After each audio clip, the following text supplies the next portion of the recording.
जय हिंद दोस्तों। अभी आज हम बात करेंगे जो सरकार ने जो कोर्ट के अंदर एफिडेविट पेश किया है उसके ऊपर। देखो, सरकार ने जो एफिडेविट पेश किया है उसमें वही घिसी पिटी बातें हैं और कुछ भी नहीं है। उसी को तोड़ मरोड़ के और उसी को पेश करना, बाकी और कोई बात नहीं है। उसमें फिर से यही लिखा गया है कि कोरोना की वजह से हम इनकी इनरोलमेंट डेट है वो नहीं दे पाए। उसके बाद के अंदर जो एग्ज़ाम है वो नहीं ले पाए। पहले इन्होंने प्रशासन का वो दिया था। अभी अगर हम वहाँ पर इसको करते, एग्ज़ाम कराते, तो कोरोना का जो काल था उसके अंदर हमारी देश की सुरक्षा के साथ खिलवाड़ होता। वहाँ जो भीड़ है उसको हम इकट्ठी नहीं कर सकते थे।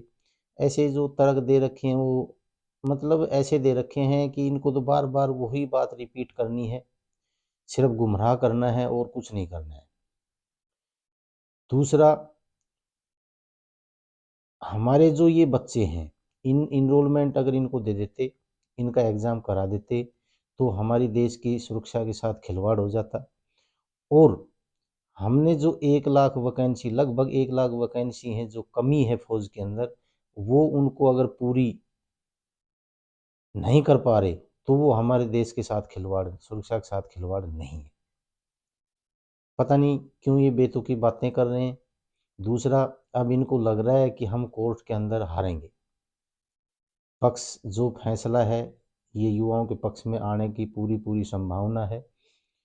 दूसरी बात ये है, समझ में ये नहीं आ रहा कि जो बच्चे सिर्फ ज्वाइनिंग के इंतज़ार में थे उनको ज्वाइनिंग क्यों नहीं दी गई। उसमें कोरोना का कोई भी रोल नहीं था। जब उनका फिजिकल कोरोना में हो सकता है, उनका रिटर्न टेस्ट कोरोना में हो सकता है, मेडिकल कोरोना में हो सकता है, तो ज्वाइनिंग कोरोना के अंदर क्यों नहीं हो सकती। और जब ज्वाइनिंग देने का जब टाइम आया था, जब कोरोना भी नहीं था। दूसरा, जब हमारा जो आर्मी की जो ये होती है भर्ती, उसके अंदर जो असली भीड़ होती है वो रनिंग के टाइम होती है, फिजिकल के टाइम होती है, मेडिकल के टाइम होती है। तब उन्होंने कोरोना के टाइम के अंदर जब वो फिजिकल कर सकते हैं, मेडिकल कर सकते हैं, तो उनका एग्ज़ाम क्यों नहीं ले सकते। ये सब एक गुमराह करने वाली बातें हैं। इन्होंने इसके पीछे एक अग्निपथ योजना है, इस स्कीम को लागू करना था, वो इन्होंने कर दिया।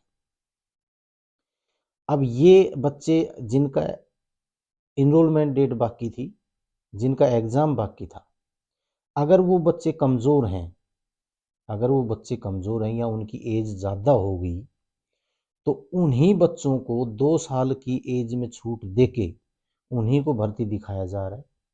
और उनमें से 50% बच्चे वही अग्निपथ में शामिल होंगे जिन्होंने जिनका टेस्ट बाकी है या इनरोलमेंट डेट बाकी। अब हम तो अपने से लगा रहे हैं, हमारे अभी 2 बच्चे राजरीफ के अंदर गए हैं, दोनों बच्चों का एग्ज़ाम टेस्ट यानी कि रिटर्न जो है वो बाकी था। अभी वो दोनों सेलेक्ट हो गए। क्या वो अब तगड़े हो गए? क्या अब वो कोरोना के जो उसमें काल में थे, उनमें जो कमज़ोरी आई थी वह क्या पूरी हो गई? क्यों इन बच्चों के साथ में ऐसा खिलवाड़ किया गया? इन बच्चों ने ऐसा क्या काम कर दिया था कि ये देश के लिए मतलब फौज के लिए फिट नहीं है? क्या इन्होंने किसी प्रकार कोई गुनाह कर दिया था? आप ये बताओ, पहले प्रायोरिटी किसको देनी चाहिए? पहले जो बच्चा ओवरेज होने जा रहा है उनको देनी चाहिए, या पहले उनको देनी चाहिए जिनकी एज बाकी है? इन बच्चों के साथ में इतना बड़ा धोखा हुआ है कि ये बच्चे अपने जो भविष्य है उसको बिल्कुल अपने भविष्य को स्क्वायर करके बैठे थे कि भाई अब हम भर्ती हो चुके हैं और हम अपनी फ़ौज के अंदर या नेवी के अंदर या एयर फोर्स के अंदर हम अपनी सेवा देंगे और हम देश की रक्षा करेंगे। लेकिन इनका जुनून, इनका जो भी जज्बा था वो एकदम ख़त्म कर दिया। और रहा सया जो जुनून और जज्बा जो फौज के लिए होता था, जो आर्मी के लिए होता था, वो इन्होंने अग्निपथ योजना लागू करके कर दिया, खत्म कर दिया बिल्कुल। अब कोर्ट के अंदर 99% जो पक्ष है, जो फैसला है वो आने वाला है, जो वो युवाओं के हक में है। और इनको लग रहा है कि ये जो फैसला है युवाओं का हक में आएगा, तो ये किसी तरह ये करना चाह रहे हैं कि भाई ये जो डेट आगे मिलती रहे और ये जो इनका जो ये है केस ये कमज़ोर पड़ जाए। लेकिन कोर्ट ने भी अब ऐसा वो कर दिया है कि डेट पे डेट जल्दी से जल्दी दे रहे हैं ताकि ये फैसला जल्दी हो। और आपको ये बताता हूँ, ये सुप्रीम कोर्ट में भी जाएंगे, सरकार सुप्रीम कोर्ट में जाएगी, क्योंकि अगर ये नहीं जाती है और ये केस हारते हैं तो इनकी किरकिरी होती है, और ये नहीं चाहेंगे कि हमारी किसी तरह किरकिरी हो और हम इस केस को जीतें और ये अग्निपथ योजना है ये आराम से लागू हो जाए। देखो, अग्निपथ योजना है, इसको स्कीम को तो हमारे देश ने एक तरह से मानो या ना मानो एक्सेप्ट कर लिया।